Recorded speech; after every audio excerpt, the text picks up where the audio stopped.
तो प्रभु ये तो नहीं दिख रहा।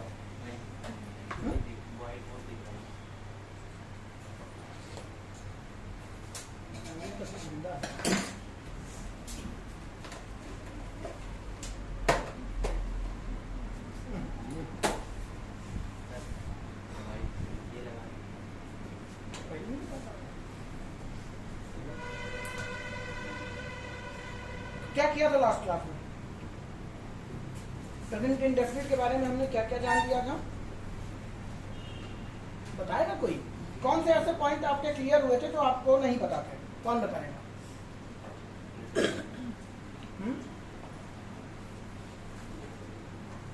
हाँ बेटा, मुझे लगा तुम जोश में हो। इंडेफिनिट आपका रूटीन दिखाता है, ठीक है। और बेटा इतना मैंने नया कुछ बताया था कि पूरा 10 मिनट आप कंटिन्यू बोल सकते हैं। कुछ ध्यान है? देखिए अब तक की क्लास में क्या हो गया? वर्ब क्या दिखाती है? सबसे पहला पॉइंट था हमारा, वर्ब क्या दिखाएगा? 3 पॉइंट आपके दिखाती है। एक्शन, दूसरा perception, possession, and the third is state of mind. ये सारी की सारी वर्ब हमारी किस कैटेगरी में चली गई थी? Ordinary verb. ऑर्डिनरी वर्ब से ही क्या जन्मा हमारा? Auxiliary verb. जहां पे हमें जरूरत पड़ी ऑक्सिलरी, वहीं से उसने मदद करने का काम किया। उन्हें भी 2 पार्ट में बांटा गया, एक मॉडल ऑक्सिलरी, दूसरी प्राइमरी ऑक्सिलरी। प्राइमरी ऑक्सिलरी ने बीड़ा क्या उठाया था? क्या करने के लिए?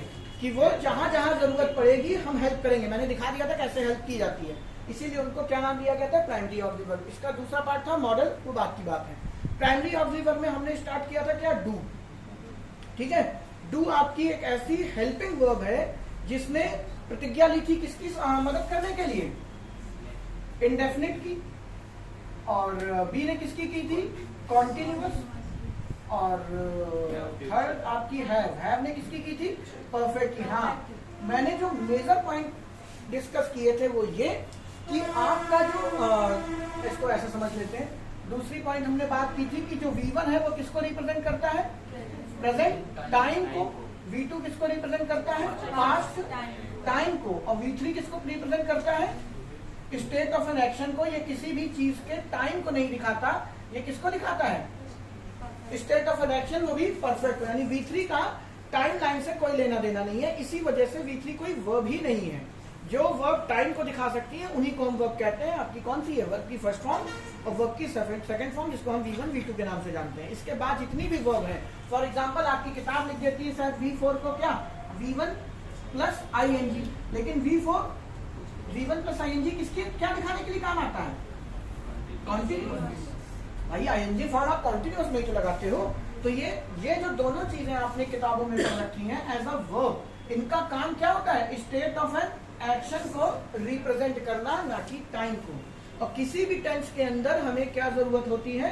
2 ही चीजों की। एक हम टाइम नोटिस करेंगे कौन सा है, दूसरा हम state of an action notice करेंगे। फिर हमने बात की थी प्रेजेंट इंडेफिनिट के छोटे छोटे सेंटेंस हमने बात किए थे क्या? जैसे राम गोज टू स्कूल। इसमें आप हेल्पिंग वर्ब क्यों नहीं लगाते? बताओ। क्योंकि एक ही टेंस के अंदर, माफ कीजिएगा, एक ही नहीं, एक टेंस में प्रेजेंट इंडेफिनिट है तो एक चीज क्या करेगी? टाइम को शो कराएगा, और एक चीज क्या शो करेगी? स्टेट ऑफ एन एक्शन को। जब आपकी ऑर्डिनरी वर्ब, ध्यान सुनिएगा, जब आपकी ऑर्डिनरी वर्ब किसके साथ बिजी हो जाती है? स्टेट ऑफ एन एक्शन को दिखाने के लिए, तो टाइम रिप्रेजेंट करने के लिए हमारे पास कुछ नहीं होता। तो उसी टाइम को दिखाने के लिए हम इन 3 बंदों की मदद लेते हैं, इसीलिए हम इसको हेल्पिंग वर्ब कहते हैं। डू इंडेफिनिट में टाइम दिखाने का काम करेगा और कुछ भी नहीं। बी कॉन्टिन्यूअस में टाइम दिखाएगा, और हैव आपका परफेक्ट में टाइम दिखाएगा। क्यों? क्योंकि हैव की अपनी फॉर्म कौन सी? मैंने परफेक्ट पढ़ाया नहीं। हैव अपने आप में क्या है? V1 ही है आपको। ठीक है, बाद में बात करते हैं इसकी। तो जैसे राम गोज टू स्कूल लिखा है, इसमें हमें डू की जरूरत नहीं थी। रीजन? क्योंकि आपकी जो ऑर्डिनरी वर्ब है उसको हेल्पिंग वर्ब की जरूरत नहीं पड़ रही है, क्योंकि ऑर्डिनरी वर्ब अकेले ही टाइम दिखा पा रही है स्टेट ऑफ एन एक्शन के साथ। क्योंकि इंडेफिनिट में कोई स्टेट पता नहीं चल पाती, उसकी टाइम लाइन में वो कहीं पे क्लियर नहीं होता, जिस वजह से हम इंडेफिनिट में वर्ब की बेसिक फॉर्म यूज करते हैं। वर्ब की बेसिक फॉर्म कौन सी है बेटा? वर्ब की फर्स्ट फॉर्म। जैसे गो के ही लेंगे तो गो, वेंट और गॉन, तो वेंट आपकी V2 हो गई, गॉन आपकी V3 हो गई। किसी ने क्वेश्चन किया था उस दिन। और गो आपकी क्या हो गई? वर्ब की फर्स्ट फॉर्म। तो ये बेसिक फॉर्म ऑफ वर्ब है आपकी। तो जब आपको स्टेट ऑफ एन एक्शन दिखाना ही नहीं, क्यों? स्टेट ऑफ एन एक्शन कैसे दिखाओगे? परफेक्ट में कैसे दिखाते हो? वर्ब की थर्ड फॉर्म से। कॉन्टिन्यूअस में कैसे दिखाते हो? V1 + ing से। इंडेफिनिट में कैसे दिखाते हो? वर्ब की बेसिक फॉर्म ही लगाते हैं V1। तो जब ये खुद ही V1 है तो ये स्टेट ऑफ एन एक्शन को भी दिखा पा रही है, और V1 ही तो टाइम को दिखाता है। प्रेजेंट टाइम को कौन दिखाता है? V1 दिखाता है। तो यहाँ पे दोनों काम अकेले कर लेती है, तो इसको हेल्पिंग वर्ब की जरूरत नहीं पड़ती। अब ये एस और ES क्यों लगा, ये मैं आपको ऑलरेडी बता चुका हूँ, उसको डिस्कस नहीं करते। इसी तरीके से हमने इसका नेगेटिव सेंटेंस अरेंज किया था। राम डज नॉट, डज कहां से आ गया? डू ही रखते हैं। Does not goes to school. जब ये नेगेटिव बन जाता है तब आपको हेल्पिंग वर्ब लगाने की नीड बन जाती है। क्यों बन जाती है? नॉट आपका एक एडवर्ब है, इस वजह से बाद में बात करेंगे भी। एडवर्ब आपने नहीं पढ़ा, लेकिन अभी के लिए आपने हेल्पिंग वर्ब क्या लगा ली? डू लगा ली। बी नहीं लगा सकते, हैव नहीं लगा सकते। रीजन भी, ये आपका टेंस कौन सा है? इंडेफिनिट है। तो इंडेफिनिट की मदद केवल डू करेगा, तो डू आ गया मदद करने के लिए। लेकिन फिर वही बात आपको बताया था कि अगर आपके यहाँ कोई हेल्पिंग हैंड है, कोई मदद करने वाला है, तो आप अपना काम सारा का सारा क्या कर देंगे? उसको फॉरवर्ड कर देंगे। बर्तन वाली आई है तो आप उससे धुलवाएंगे, ना कि बहन तुम बैठो मैं धुले दे रही हूँ, पैसा ले लेना तुम। लेकिन इतने तो अच्छे हो नहीं, ठीक है? अमूमन कुछ लोग तो और ज्यादा बर्तन निकालते हैं, और धुलो, 5000 देना है और धुलो। 2-4 में खुद ही थूक के रख देते हैं कि मांगे बर्तन, ठीक है? कई काबिल लोग हैं हमारे जीवन में। तो यहाँ पे ES कहाँ हो जाता है? हेल्पिंग वर्ब तो ये है ना, ठीक है? और याद रखिएगा हेल्पिंग वर्ब का एक ही काम है, क्या देता ना? बोलो, हेल्पिंग वर्ब क्या करती है? टाइम दिखाती है। अभी भी बात किया, जो जो आपकी हेल्पिंग वर्ब बन रही है वो टाइम दिखाएंगी, और बाकी आपकी ऑर्डिनरी वर्ब क्या कर रही होगी? ये दो मेन बातें ध्यान रखिएगा। ऑर्डिनरी वर्ब का काम है स्टेट ऑफ एक्शन दिखाना। अगर उसके पास इतना समय है, मतलब इतनी क्षमता है कि वो टाइम दिखा पाए, तो अच्छी बात है। अदरवाइज उसका मेन मोटो क्या है ऑर्डिनरी वर्ब का? स्टेट ऑफ एन एक्शन दिखाना। टाइम दिखाने के लिए हम किनकी मदद ले लेते हैं? डू, बी और हैव की, उस पर्टिकुलर टेंस के अंदर इंडेफिनिट, कॉन्टिन्यूअस और परफेक्ट है। इतनी बातें हम कर चुके थे, ठीक है? इतनी बातें आपकी हो गई थी। अब एक बात करते हैं, अभी प्रेजेंट इंडेफिनिट ही चल रहा है या मान लो नहीं चल रहा, अभी हमने स्टार्ट नहीं किया प्रेजेंट इंडेफिनिट। अभी हम क्या कर रहे हैं? सेंटेंस अरेंजमेंट, ठीक है? अब आपने बचपन में एक बात पढ़ी होगी कि अगर ये सेंटेंस क्या हो जाए? इंटेरोगेटिव, तो इसमें से जो डज है वो उछल के आगे आ जाता है, ठीक है?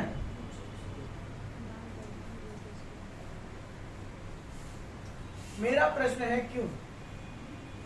ऐसे कौन से नाटक थे, क्या वजह रही होगी कि आपको बचपन में रटवा दिया गया कि इंटेरोगेटिव सेंटेंस में हेल्पिंग वर्ब आगे आ जाती है? क्यों आ जाती है? नाचने का मन करता है? एडवर्ब के साथ इन्वर्जन होता है। एडवर्ब सिर्फ एडवर्ब के साथ नहीं होता बेटा, इन्वर्जन आपका कंजंक्शन में भी होगा, एडवर्ब में भी होगा। थोड़ा सा सही, थोड़ा सा गलत है, बात करते हैं। तो देखिए ध्यान से, आपको 3 तरीके के सेंटेंस पढ़ा है, ये सब मैं हटा रहा हूं। अब हम जरा सेंटेंस में देख लेते हैं, कोई सेंटेंस इंटेरोगेटिव क्यों बनता है, क्यों आप उसमें देखते हैं कि उसकी हेल्पिंग वर्ब बाहर आ जाएगी। उसका भी रीजन यहाँ जान लेते हैं, फिर आगे चलेंगे, हेडिंग डालेंगे, और फिर जब हेडिंग डलेगी तो कुछ बचेगा ही नहीं, सब मैंने आपको ऑलरेडी बता दिया, ठीक है? तो कोई सेंटेंस कैसे बनाया जाता है? आपने पढ़ा है सेंटेंस कितने तरीके के होते हैं? 5-6 पता नहीं, एक्सक्लेमेशन, इंपेरेटिव, है ना? अभी वो बात नहीं कर रहे। बेसिक स्ट्रक्चर आपने जो इंग्लिश में पढ़ा है वो आपको पढ़ाया गया है, subject plus helping verb plus main verb plus object, यही तो पढ़ते हो। उसमें ऑब्जेक्ट भी कंडीशनल होता है, हेल्पिंग वर्ब भी कंडीशनल होती है। जहां जरूरत होगी वहां लगाओ, जहां ऑब्जेक्ट की नीड होगी वहीं आएगा, हर जगह नहीं आएगा। लेकिन बेसिक स्ट्रक्चर बचपन में सबने पढ़ा, ठीक है? इसी सेंटेंस को आप कैसे पढ़ लेते हो? इंटेरोगेटिव में हेल्पिंग वर्ब आगे आ जाएगी, सब्जेक्ट पीछे चला जाएगा, और फिर मेन वर्ब हो जाएगी, ऑब्जेक्ट लग जाएगा, और बच्चे क्या हो जाता है? Question mark. अच्छा, कुछ ऐसा भी तो पढ़ाया गया होगा जिसमें आपने देखा होगा आगे क्वेश्चन वर्ड भी आ जाते हैं। पढ़े हो कि नहीं पढ़े? क्वेश्चन वर्ड भी आ जाते हैं। मुझे तो लग रहा है ऐसा हमने कुछ पढ़ा है, बोलो। फिर आप क्या लिखते हो, हेल्पिंग वर्ब लिखते हो, फिर आप सब्जेक्ट लिखते हो, फिर आप मेन वर्ब लिखते हो और फिर आप ऑब्जेक्ट लिखते हो, फिर क्वेश्चन मार्क लगा देते हो। तो आपने नोटिस किया होगा, आपने जो बचपन में सीखा है इंटेरोगेटिव सेंटेंस, वो दो तरीके का होता है कि नहीं। एक वो जिसमें प्रश्नवाचक शब्द लिखते हैं, एक वो जिसमें प्रश्नवाचक शब्द नहीं लिखते हैं। पढ़ा है कि नहीं पढ़ा, ये क्यों है ये भी बताता हूँ थोड़ी देर में। तो देखिए ध्यान से, आपके सेंटेंस दो पार्ट में बढ़ गए। एक सेंटेंस होता है आपका असर्टिव और दूसरा आपका होता है इंटेरोगेटिव। अब ये ऐसे स्ट्रक्चर क्यों बने, ध्यान से समझिएगा। आज पूरा नहीं समझाऊंगा, धीरे धीरे, लेकिन आपको पता तो चलना चाहिए। एक सेंटेंस आपका क्या हो गया, असर्टिव, और दूसरा आपका क्या हो गया, इंटेरोगेटिव। सबको पता है असर्टिव सेंटेंस किसको कहते हैं? असर्टिव सेंटेंस बोलते हैं, हिंदी में इनको कहा जाता है कथनात्मक वाक्य, जिसमें कथन हो। कथन असर्टिव सेंटेंस, असर्टिव और अफर्मेटिव में अंतर समझते हैं? कई लोगों को इसमें डाउट होता है कि असर्टिव क्या है, अफर्मेटिव क्या है। अभी नरेशन पढ़ेंगे, वहां जरूरत पड़ेगी इन सब चीजों की। ध्यान सुनिए, असर्टिव में ही बेटा अफर्मेटिव होता है, अफर्मेटिव प्लस नेगेटिव, और इन दोनों की कंबाइंड फॉर्म को हम क्या बोलते हैं, असर्टिव। मतलब कंबाइंड गलत हो गया, इसी के टाइप ही है। असर्टिव के दो टाइप हैं आपके, एक अफर्मेटिव सेंटेंस, एक नेगेटिव। इन दोनों को ही, अफर्मेटिव को भी आप कथनात्मक वाक्य कह सकते हैं और नेगेटिव को भी आप कथनात्मक वाक्य कह सकते हैं। देखिए ना, आज मैं स्कूल गया, ये एक स्टेटमेंट ही तो है। आज आप स्कूल नहीं गए, ये भी तो एक स्टेटमेंट है। तो कहते ना, मीडिया में आपने स्टेटमेंट, मीडिया में आप क्या देते हैं, स्टेटमेंट रिलीज की जाती है। कोई भी मान लो राजू श्रीवास्तव भी अभी एडमिट है, तो हेल्थ बुलेटिन जारी होता है कि नहीं, कि भाई दुनिया को पता चले, जो उनके चाहने वाले, उनके फैंस हैं, उनको पता चले कि क्या हाल है। तो अभी कोमा में है, आज बुखार है, आज आंखें खोली, आज वाइफ से मिले, कुछ ऐसा चलता रहता है ना, उसे हेल्थ बुलेटिन कहते हैं। और उसमें जो डॉक्टर आते हैं, जो भी उनका स्पोक पर्सन होता है, वो क्या करता है, स्टेटमेंट जारी करता है। वो जो स्टेटमेंट है वो बेटा असर्टिव सेंटेंस होता है, चाहे वो सकारात्मक हो चाहे वो नकारात्मक हो। राजू श्रीवास्तव ने आंखें खोली, अफर्मेटिव, राजू श्रीवास्तव ने आज आंखें अभी तक आंखें नहीं खोली, नेगेटिव। लेकिन है तो वो दोनों क्या, स्टेटमेंट। अब आप ध्यान से सुनना, अब हेल्थ बुलेटिन जारी हुआ राजू श्रीवास्तव जी का, ठीक है। डॉक्टर आए या उनका स्पोक पर्सन आया मीडिया में, और वो बोल क्या रहा है, क्या राजू श्रीवास्तव ने आज आंखें खोली? तो जितने भी बेटा मीडिया वाले होंगे वो भी गस खा जाएंगे कि इसको भी लग रहा ब्रेन हेमरेज हो रहा है। जब स्टेटमेंट रिलीज की जाती है तो उसमें प्रश्न पूछा जाता है। अभी आपने देखा इंडिया मैच हार गया, तो रोहित शर्मा या कोई भी आया, मैंने तो देखा नहीं वहां तक, जो भी मीडिया के सामने आएगा स्टेटमेंट रिलीज करने, तो वो क्या जिम्मेदारी खुद ही लेते हैं। अब ऐसा तो वो स्टेटमेंट रिलीज करते हैं, बोले आज मैंने मैच, आज क्या मैंने मैच खेला था, क्या समझ रहे हैं आप मेरी बात? जब आप स्टेटमेंट देते हैं तब आप किसी से कोई प्रश्न नहीं पूछते। हम जो कुछ बोल रहे हैं, मैं यहाँ खड़ा होकर क्या कर रहा हूँ, स्टेटमेंट दे रहा हूँ, सब एकदम आराम से, कोई झुक रहा, कोई अंगड़ाई ले रहा, कोई झपकी ले रहा, सब मजे चल रहा। अभी पूछ ले, इसका जवाब दो, सबकी आंखें बड़ी, ये क्या पूछ लिया। याद करिए, एकेडमिक में टीचर आता था बढ़िया अंगड़ाई लेके, हाँ निकालो किताब, आप इत्मीनान से बैठे रहते थे, और वही 10 मिनट बाद कल क्या पढ़ाया था आज सबसे सुनूंगा, एकदम मतलब सारा कार्टिसोल हार्मोन तुरंत रिलीज हो जाता, आंखें बड़ी हो जाती, एकदम चौकन्ने। ठीक है, कुछ लौंडे तो आयोडेक्स और तेल पहले से ही लगाना शुरू कि अभी सुतैया होगी। पढ़ा तो आपने है, तो हुआ क्या, जैसे ही आपने अपनी बात को असर्टिव से इंटेरोगेटिव में गए, सबकी आंखें बड़ी हो जाती। प्रश्न सबको परेशान करता है ना। एक मैं भी टीचर हूं, आप लोग मुझे बहुत अच्छे लगते हो क्योंकि कोई प्रश्न नहीं पूछते। जहां प्रश्न पूछना शुरू करेंगे अपने को भी तनाव, अब इसको बताना पड़ेगा। लेकिन आप लोग गाय हैं बेटा, आप बने ही हैं विद्यार्थी बनने के लिए। सच्चाई मैंने 1000 बार कहा, एक कुशल विद्यार्थी वो जो अपने टीचर का क्या कर ले, खून पी जाए पूछ पूछ के। अब ये नहीं कि मेलोडी इतनी चॉकलेटी क्यों है, रीजनेबल क्वेश्चन पूछे वो। लेकिन आप लोग देवता आदमी है, जैसे आते हैं इंग्लिश के चैप्टर, इंग्लिश के क्लास में आपको मैं हिस्ट्री पढ़ा दूं, फिर भी मजाल है कोई प्रश्न पूछ ले, एकदम देवता हो बेटा आप लोग, इसमें कोई संदेह नहीं। एक बार अपने लिए तालियां बजा लो। आप होता ना, आपके घर में इंजीनियर जन्मा है, आपके घर में डॉक्टर जन्मा है, आपके घर में चोर जन्मा है। जब तुम पैदा हुए थे तो डॉक्टर ने बोला होगा आपके घर में विद्यार्थी जन्मा है, ये सिर्फ विद्या की अर्थी उठाएगा, पढ़ना इसको भी। बस कोचिंग भटकेंगे जब तक पिताजी पैसा देना ना बंद कर दे, और हाथ में एक साइकिल और पंचर की दुकान दे दी, बढ़िया लगाओ मस्त, कोई दिक्कत वाली बात नहीं। खैर अपने टैग पे आते मैं कहा था, जब तक आप स्टेटमेंट जारी कर रहे हैं वो सारे के सारे बात किसमें चली जाएगी, असर्टिव सेंटेंस में। जब आप बेटा किसी से प्रश्न पूछना शुरू करते हैं तब समस्या होती है, ठीक है। तो इंग्लिश ने इसके लिए कुछ ना कुछ तो स्पेशल कंडीशन बनाई होंगी। ये सब नॉर्मल सेंटेंसेस कहलाते हैं। मैं स्कूल जाऊंगा, मैं स्कूल, अब देखो मम्मी से कहते हैं मम्मी मैं स्कूल नहीं जाऊंगा, मम्मी ने कहा ठीक है ना जाओ। बचपन में पिताजी शाम को आए, क्यों नहीं गए थे, दिन भर मस्त बीता, तो ये सब कुछ स्टेटमेंट चल रही थी। लेकिन जैसे ही पिताजी ने पूछा क्यों, तोते उड़ गए। क्यों, वो ये नहीं पूछ रहे हैं, वो क्या पूछ रहे हैं, इंटेरोगेटिव। तो इंटेरोगेटिव में कुछ ना कुछ तो खास है। अक्सर देखो रवीश कुमार बोला करता है आप मोदी जी से कोई प्रश्न ही नहीं पूछते, क्यों नहीं पूछते? क्या मोदी जी दिन भर कुछ बोलते नहीं है, उनसे तो बोला नहीं आता। लेकिन रवीश कुमार का मूड काहे खराब रहता है कि आप मोदी जी से प्रश्न करिए, क्योंकि सारा खेल प्रश्न में ही टिका है। आप जब पेपर में जाते हो, नौकरी कैसे मिलती है, आपसे प्रश्न पूछे जाते हैं कि स्टेटमेंट दी जाती है, उसी में नहीं आता जाता। तो कुछ ना कुछ तो खास है, मैं इतना ही बताना चाहता हूँ। ये इनसे अलग है, अलग है। तो इंग्लिश ने इसके साथ कुछ अलग करने की कोशिश की और उस अलग को एक नाम दिया जिसको कहते हैं इन्वर्जन। कुछ बच्चों के लिए नया टर्म होगा, ये आप एडवर्ब में भी पढ़ोगे, ये आप बेसिकली कंजंक्शन में पढ़ते हो, ठीक है। यहाँ मैं पूरी डिटेल में नहीं जाऊंगा। इन्वर्जन दो तरीके का होता है, एक पार्शियल इन्वर्जन, एक कंप्लीट इन्वर्जन। हम यहाँ पे पार्शियल इन्वर्जन की बात करेंगे, लेकिन अभी चलो ठीक है, अभी इन्वर्जन नाम सुन लिया ना। इंटेरोगेटिव को बाकियों से अलग बनाने के लिए उन्होंने क्या इसमें यूज किया, इन्वर्जन। अब ये इन्वर्जन क्या है? इन्वर्जन कुछ नहीं होता है, इन्वर्जन एक प्रकार का मैग्नेट है बेटा, चुंबक। कभी देखियो बचपन में एक चुंबक स्पीकर का निकाल लेते थे, याद करो, मतलब 2-4 गर्मी छुट्टियां उसी स्पीकर के मैग्नेट पे ही निकल जाती थी ना, एकदम लगता रहा हम ये कैसे चिपक रहा आपस में, बड़ी गणित लगाया करते थे। तो इन्वर्जन कुछ नहीं है बेटा, मैग्नेट का काम करता है। और वो मैग्नेट क्या है, जहां जहां, ध्यान सुनिएगा, सिर्फ इंटेरोगेटिव सेंटेंस में नहीं कह रहा हूं, जहां जहां मैं बोलूंगा इसमें इन्वर्जन लगेगा, रीजन दूंगा क्यों लगा।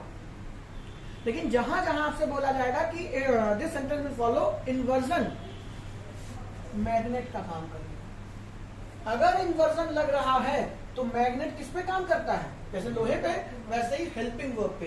ये हेल्पिंग वर्ब को बाहर निकाल देता है, चिपका के खींच लेता है अपनी तरफ। तो इन्वर्जन का एक ही काम है, हेल्पिंग वर्ब को बाहर निकाल देना।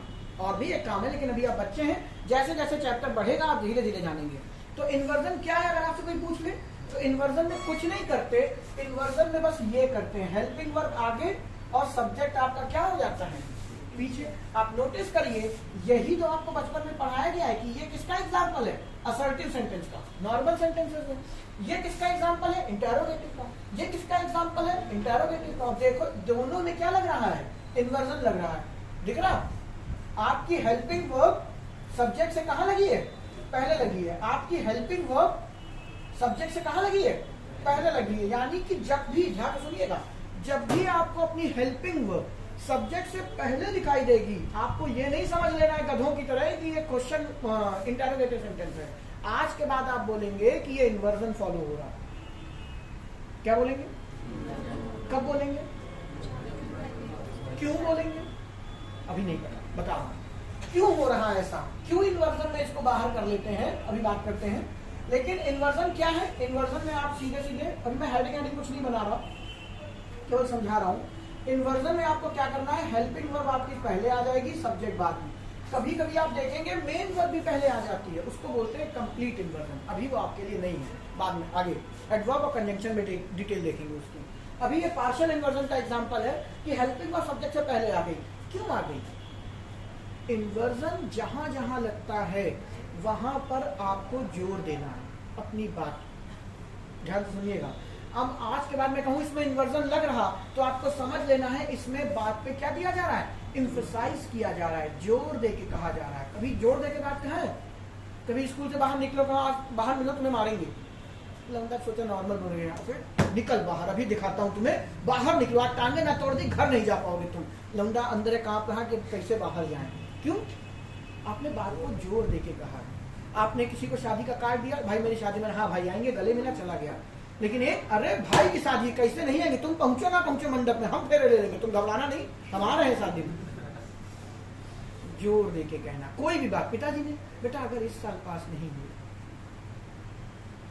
कई बार कहा होगा अल्टीमेटम देता, इस बार अगर पास ना हो पाए तो बस दोनों बैल बेच दूंगा, फिर हल तुम ही चलाओगे गाँव में, ठीक है। तो बात को जब भी आप जोर दे के कहेंगे तो इंग्लिश वहां पे इन्वर्जन फॉलो करती है, क्वेश्चन वर्ड में नहीं, या इंटरोगेटिव सेंटेंस में इन्वर्जन नहीं आता। इन्वर्जन वही आता है जहां पे आप अपनी बात को तोड़ देते हैं, बाकी बात से आप उसको क्या कर देते हैं, अलग कर देते हैं। अब मुझे बताइए असर्टिव से इंटरोगेटिव अलग है कि नहीं? आप जोर ही तो दे रहे हैं। जब आप प्रश्न पूछते हैं, हाँ भैया इसका मतलब बताओ, अभी मैं नॉर्मल बोल रहा हूं तो ये असर्टिव सेंटेंस है, कोई जोर और नहीं चल रहा है इस पे। लेकिन जैसे ही मैंने प्रश्न किया, सामने वाले को जवाब देना पड़ेगा कि नहीं देना पड़ेगा? देना पड़ेगा। तो वहां पे क्या है, इम्फेसाइज करना हो जाता है। तो आपका जो इंटरोगेटिव सेंटेंस है वो अपने आप में असर्टिव सेंटेंस से ज्यादा इम्फेसाइज है कि नहीं है? खुद से पूछिए। असर्टिव सेंटेंस में आप स्टेटमेंट जारी करते हो, सिंपल नॉर्मल, लेकिन जब आप प्रश्न पूछते हैं, अब मोदी जी भाषण दे रहे हैं, सब कुछ नॉर्मल चल रहा है, सब ताली बजा रहे हैं, उसमें 4 आदमी ऐसे ऐसे प्रश्न पूछ रहे, मोदी जी हो चाहे राहुल गांधी हो, प्रश्न पूछ ले। कई बार होता नहीं, एक बार राहुल गांधी ने किसी स्कूल में ये बात जाके बोला था कि क्या मोदी गवर्नमेंट में कोई तरक्की हो रही है?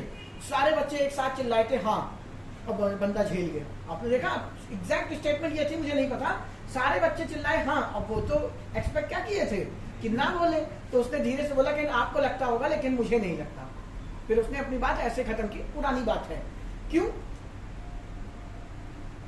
उसने प्रश्न किया और प्रश्न का जवाब उसके मुताबिक नहीं आया तो झेले। तो प्रश्न अपने आप में असर्टिव सेंटेंस से कुछ अलग है, और इसी अलग को एम्फसाइज करने के लिए ग्रामेरियन ने बोला जब भी सेंटेंस इंटरोगेटिव होगा उसमें इन्वर्जन लगेगा, कोई इफ और कोई बट नहीं। जब भी सेंटेंस इंटरोगेटिव होगा उसमें इन्वर्जन लगेगा, और इन्वर्जन का काम क्या है, हेल्पिंग वर्ब को बाहर निकाल देना। तो ये जो हेल्पिंग वर्ब आप बाहर लिखते हैं इंटरोगेटिव सेंटेंस में, ये इंटरोगेटिव की वजह से नहीं है, ये इन्वर्जन की वजह से है। और ये आप बहुत जगह देखते हैं। कैसे? आपने देखा होगा अगर कोई सेंटेंस नेवर से स्टार्ट है तो नेवर डू आई लिखा जाएगा, ना कि नेवर आई डू। तो आपको पता नहीं चलता कि क्यों किया गया, ये इन्वर्जन है बेटा। क्यों? आप जोर देके पापा के पैर पकड़ के कह रहे पापा इस बार छोड़ दो, अब नहीं करूंगा, पक्का नहीं करूंगा, अब ना मारो, मैं कभी नहीं करूंगा। तो इन्वर्जन लग रहा है बेटा, ये प्रश्न नहीं पूछ रहा। तो बेवकूफ मत बनिए कि इंटरोगेटिव सेंटेंस की खासियत होती है कि वो हेल्पिंग वर्ब बाहर निकाल दे। ये इन्वर्जन का कमाल है। और जहां जहां आपको अपनी बात कुछ अलग तरीके से रखनी है, कुछ अलग करना है, इन्वर्जन लगाना पड़ेगा। तो इंटरोगेटिव बाकियों से बिल्कुल अलग है। जैसे आप खुद सोच लीजिए, अभी टीचर आपको नॉर्मली पढ़ा रहा, आप खुश हैं, लेकिन जहां उसने क्वेश्चन करना शुरू किया आप टेंशन में चले गए, कुछ तो अलग हुआ। तो इन्वर्जन लगाना है, इसीलिए इंटरोगेटिव सेंटेंस में इन्वर्जन लगता है। अब ये नेवर के साथ कैसे लगा, ये एडवर्ब में पढ़ाऊंगा, ठीक है। आप किताब खोल के देखिएगा, उसमें लिखा होता है never, seldom, under no circumstances, कुछ ऐसे वर्ड जब लिखे होते हैं, किताब खोलिएगा तो लिखा होगा कि हेल्पिंग वर्ब हमेशा आगे लगाते हैं। ये सारी की सारी एडवर्ब है बेटा। और एडवर्ब से भी जब सेंटेंस स्टार्ट होता है तब आप जोर इम्फसाइज कर रहे होते हैं, और जब आप इम्फसाइज करेंगे तो आगे लगेगा। अभी एडवर्ब आपने नहीं पढ़ी इसलिए उसकी डिटेल में नहीं जाते हैं, छोड़ देते हैं। लेकिन इन्वर्जन सिर्फ इंटरोगेटिव सेंटेंस में लगता है ऐसा नहीं, बहुत जगह लगेगा। कंजंक्शन में इसका जन्म दिखाएंगे, कैसे जन्मा, क्यों जन्मा, कंजंक्शन में आप इसको जाके डिटेल में पढ़ेंगे। खैर छोड़िए, क्लियर हो गएगा। इंटरोगेटिव सेंटेंस में हेल्पिंग वर्ब बाहर क्यों आती है। अब मैं ये बता क्यों रहा हूँ, क्योंकि आप टेंस पढ़ रहे हैं। टेंस में आपको क्या सेंटेंस का स्ट्रक्चर पता होना चाहिए सही साथ, कि कौन सी चीज आगे जाएगी, कौन सी चीज पीछे आएगी। अब इंटरोगेटिव सेंटेंस कितने तरीके के होते हैं, आपने देखा ना, 2 तरीके। एक में क्वेश्चन वर्ड लगा होता है और एक में क्वेश्चन वर्ड नहीं लगा होता। तो जिस सेंटेंस में क्वेश्चन वर्ड नहीं लगता उसको बोलते हैं क्लोज एंडेड, है ना। हाँ, क्लोज एंडेड सेंटेंस। इंटरोगेटिव 2 तरीके का होता है बेटा, एक कहलाता है क्लोज एंडेड और एक होता है ओपन एंडेड। पता आपको सब है, एंडेड कैसे लिख रहा हूं, ENDED, भावनाओं को समझ लेना। एक इंटरोगेटिव सेंटेंस क्लोज एंडेड कहलाता है, याद करने की जरूरत नहीं, अभी आप समझ जाएंगे, बिल्कुल हमेशा के लिए याद हो जाएगा। और एक ओपन एंडेड। फॉर एग्जाम्पल, बेटा खाना खाया, मैं आपसे पूछूं बेटा खाना खाया, तुम बेटा नाच गा के बता रहे हो मैं तो नहीं खाऊंगा, फिर इतना जूता मारेगा आदमी सामने वाले में। मान लो इमेजिन करो किसी की बेटी की शादी है आज, उसने बड़े प्यार से बेटा खाना खाया और तुम वहां नाच मैं तो नहीं खाऊंगा। सोचो वो बिटिया बाद में विदा होगी, तुम दुनिया से विदा हो जाओगे उसी दिन। क्यों जानते हैं? क्योंकि उसने आपसे क्लोज एंडेड इंटरोगेटिव सेंटेंस पूछा था। क्लोज एंडेड का मतलब ही होता है ज्यादा बकवास ना कर, हाँ या ना में उत्तर दे और निकल। इसीलिए उसको क्लोज एंडेड कहते हैं, क्योंकि जवाब दूसरा होता ही नहीं, हाँ या ना। खाना खाया या तो हाँ या तो ना। होमवर्क किया हाँ तो या ना तो हाँ। अब क्या बोलना है यार, हाँ या तो ना, यही तो होगा। क्यों नहीं किया? अब आप ओपन एंडेड है, कौनो बहाना बना दो। पेन में इंक खत्म हो गई थी, लैंप में तेल खत्म हो गया था, दिमाग में ऊर्जा खत्म हो गई थी। आप स्वतंत्र हैं, आप स्वतंत्र हैं कुछ भी बहाना बनाने के लिए। होमवर्क क्यों नहीं किया? लेकिन जब टीचर पूछता है होमवर्क किया था, फिर आप नहीं नाच गा के बता सकते हो कि मैं तो नहीं करूंगा, इतना मारेगा ना कि पूछो मत। जब वो आपसे पूछता है क्या बेटा खाए, क्या पिए, क्या नहाए, क्या धोए, क्या पढ़े, क्या लिखे, आपके आंसर केवल किसमें होते हैं? दो में ही होते हैं। तो क्लोज एंडेड जो क्वेश्चन होते हैं वो केवल यस और नो में ही रिप्लाई होता है, ठीक है? उसी को ये बोलते हैं। आप पूछते हो ना, कभी टीचर से पूछा क्लोज एंडेड सेंटेंस में क्वेश्चन वर्ड क्यों नहीं लिखते? क्योंकि जरूरत ही नहीं। कभी पूछा कि क्वेश्चन वर्ड सेंटेंस क्या खाना खाया की इंग्लिश क्या होती है? Did you eat? तो बेटा काबिल ना बनो जाता तो अभी सुबह गाली खाए, है ना? तुमको ही भड़का दो मैं, कोई बात नहीं, हो जाता। क्या तुमने खाना खाया? तो उसमें व्हाट क्यों नहीं लगाते? तुमने क्या तुमने खाना खाया? क्या की इंग्लिश तो व्हाट होती है, क्यों नहीं लगाते? क्योंकि बेटा आप क्लोज एंडेड वाले में हैं, आपका आंसर ही केवल यस और नो में होना है। तो आप क्वेश्चन वर्ड, अच्छा एक मिनट रुको, अभी आपको पता नहीं क्वेश्चन वर्ड क्या होते हैं। क्वेश्चन वर्ड को बोला जाता है WH फैमिली वर्ड, ठीक है? मैंने आपको प्रोनाउन में और नाउन में बहुत डिटेल में इन बातों को समझाया हुआ है, ठीक है? वीडियो जाके देखेंगे, आपको मिल जाएगा। नहीं पता तो अब देख लीजिए। क्वेश्चन वर्ड को बोलते हैं WH फैमिली के शब्द। ये हर टेंस में नहीं पढ़ाने वाला, प्रेजेंट इंडेफिनिट में ही सब पढ़ लिया, बाकी टेंस 10 मिनट में खत्म कर दूंगा। आप बेसिक पहले समझ लीजिए। WH फैमिली के सब वर्ड, ठीक है? WH फैमिली के वर्ड प्रश्न पूछ भी सकते हैं और नहीं भी पूछ सकते। इनको गधों की तरह मत बोल दीजिएगा, ये प्रश्नवाचक शब्द हैं, इनको क्वेश्चन वर्ड नहीं बोला जाता। आपकी बचपन की शब्दावली मैंने इस्तेमाल की थी, इनको WH फैमिली के वर्ड कहा जाता है। और क्यों WH फैमिली के वर्ड? क्यों? Who, what, how, where, when, why. अब जो लोग एडवर्ब पढ़े हैं वो जानते हैं मैंने क्या लिखा है, ठीक है? MPT है ये, MPT से भी आगे का वर्जन है। सेंटेंस फॉर्मेशन लिखिए, अगर पता है अच्छी बात, नहीं पता है एडवर्ब में बताऊंगा। Who, what, how, where, when, why. देखिए सब में WH है कि नहीं, इसीलिए इनको WH फैमिली के शब्द कहते हैं। ये प्रोनाउन का भी बिहेव करेंगे, ये एक्सक्लेमेटरी एडजेक्टिव का भी बिहेव करेंगे, ये कंजंक्शन का भी बिहेव करेंगे, ये रिलेटिव प्रोनाउन का भी बिहेव करेंगे, और ये प्रश्न भी पूछ सकते हैं। तो ये सिर्फ प्रश्न पूछते हैं, ये गधों की तरह मत ध्यान रखिएगा, ठीक है? अब मुझे एक बात बताइए, मैं आपसे क्या बोल रहा था? क्लोज एंडेड सेंटेंस जिसमें आप क्वेश्चन वर्ड नहीं लिखते। क्यों नहीं लिखते?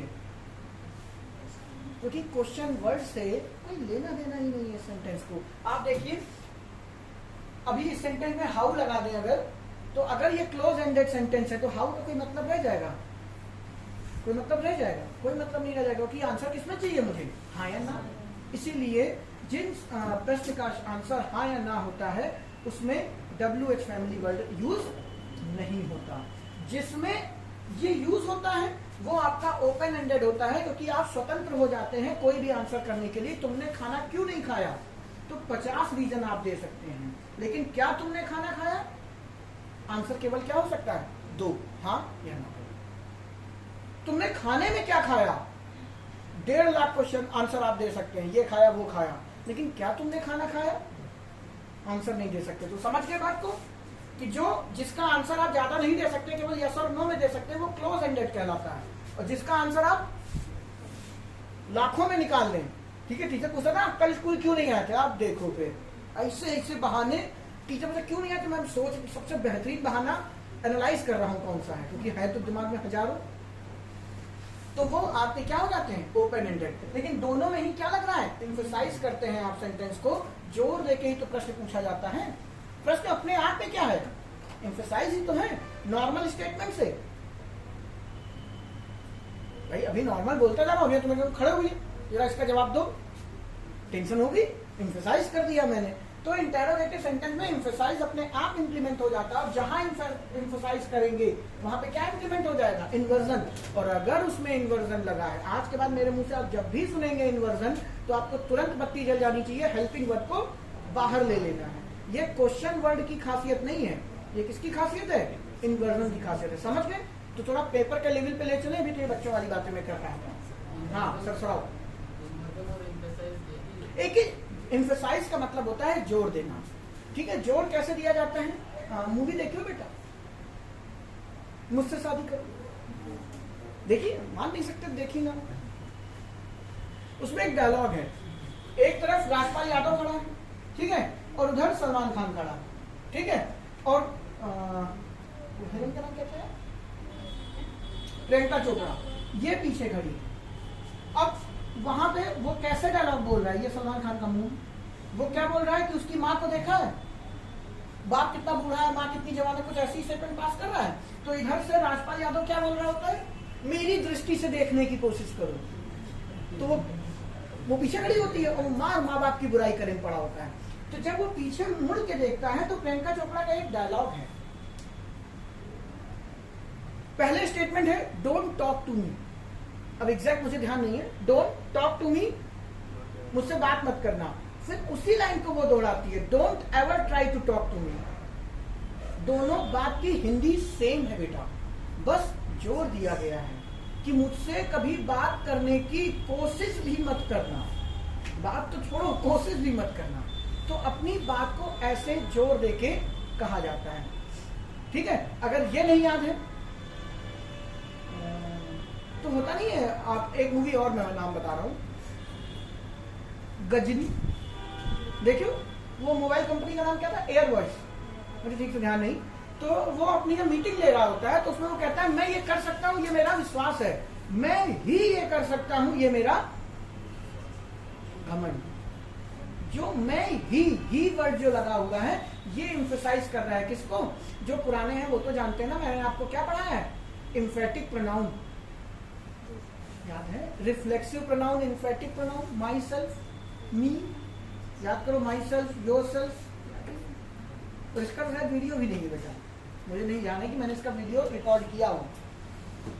तो आप जो पुराने हैं वो जानते हैं रिफ्लेक्सिव एम्फसाइज क्या होता है एम्फेटिक प्रोनाउन में। जो नए हैं वो इतना ध्यान रखें, ये वर्ब है जिसका मतलब होता है जोर देना। जब जब आपको अपनी स्टेटमेंट पे जोर देना है, फॉर एग्जांपल पापा बेटा डंडे में तेल लगाए बैठे हैं तुमको मारने के लिए, तुम जाके सीधे पैर पकड़े, पापा बस 1 साल और दे दो, इस साल में पक्का वादा करता हूं मेरी नौकरी लगेगी 100%, इस साल छोड़ दो। ठीक है, तो आपने क्या किया, अपनी बात जोर देके कही है, इस बार मैं डेफिनेटली ये काम करूंगा। अभी आप पढ़ेंगे, जब मैं विल और शैल आपको मूड वाली बात पढ़ाऊंगा, तो वहां पे फिर इनकी बात करेंगे, इन्वर्जन की। तो उसको बोलते हैं बेटा एम्फसाइज करना, दोनों एक ही चीज है। जहां जहां एम्फसाइजेशन होगा वहां वहां आप इन्वर्जन फॉलो करेंगे। ठीक है, अभी के लिए इतना ही ध्यान रखो। बाकी इंटेरोगेटिव सेंटेंस में इन्वर्जन लगता है, 2 तरीके के होते हैं, क्लोज एंडेड और ओपन एंडेड। अब पेपर में चलिए थोड़ा सा आगे बढ़े, ध्यान से सुनिएगा। एक गुरु मंत्र और ले लो, WH फैमिली का शब्द अगर सेंटेंस की स्टार्ट में लगा है, छोड़ो मैं लिख के दिखाता हूं, हटा दो सब, रफ क्यों नहीं हो रहा, चना लगाता है नहीं, चल क्यों रहा, अजीब सा रहा है ये।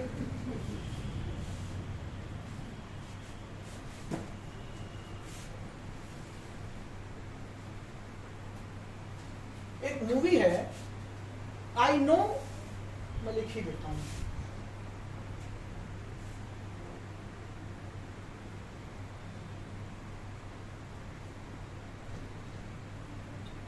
एक तुषार कपूर की आई थी, तुषार कपूर ऋषि कपूर की, उसी के ऊपर बेस्ड है। अभी अमेजोन पे एक वेब सीरीज भी आई है इसी नाम की, बट उससे बेहतर एक हॉलीवुड की मूवी है I know what you did last summer.